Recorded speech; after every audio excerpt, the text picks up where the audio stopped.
音樂係呢一艘郵輪嘅特色。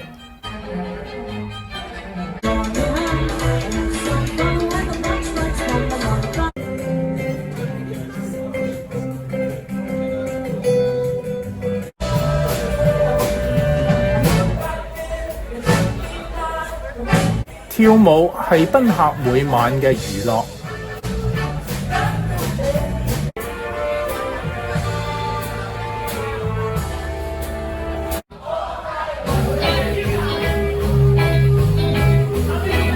對於我呢個唔識跳舞、五音不全嘅乘客而言，都非常陶醉喺上世紀60年代至80年代嘅英國金曲之中。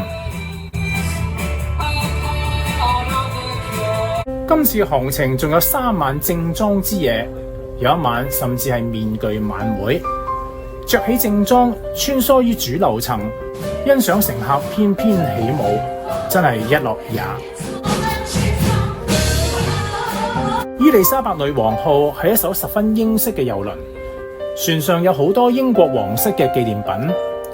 令我最感興趣嘅係呢封由香港寄去南非嘅英皇喬治6世加冕紀念首日封，寄出嘅日期係1937年5月12號加冕當日。郵輪上仲提供英國喺19世紀中葉十分流行嘅門球活動，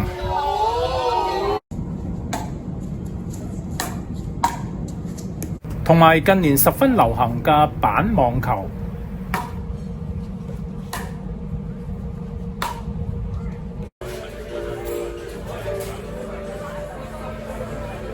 仲有當然唔少得嘅英式下午茶。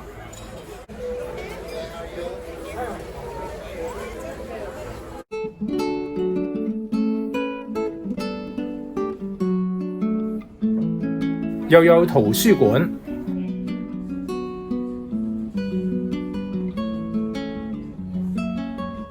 同埋寧靜舒服嘅房間。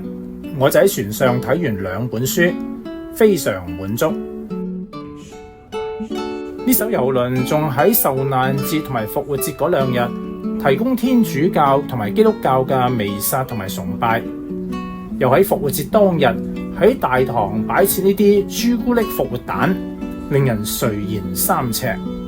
仲有一樣好特別嘅地方，就係我第一次喺郵輪上面發現有自助洗衣同埋乾衣設施。不過喺繁忙時間要洗衫都係要排下隊㗎。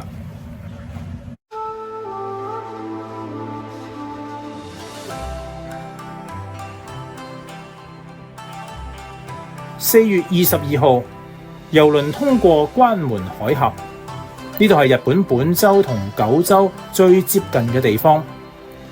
呢條橋就係連接本州山口縣下關市同九州福岡縣北九州市門司區嘅關門橋，1973年通車。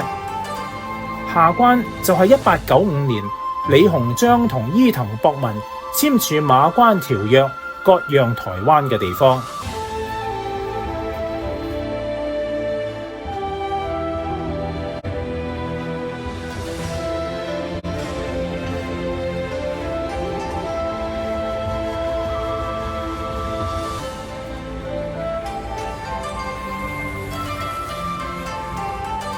郵輪喺大阪停泊喺天保山公園旁邊嘅碼頭。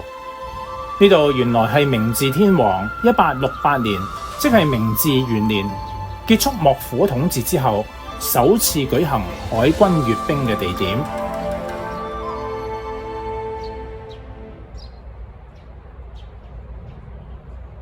今次嘅10晚郵輪之旅，經過幾個日本港口，好多港口都安排咗特別嘅送船儀式，十分難忘。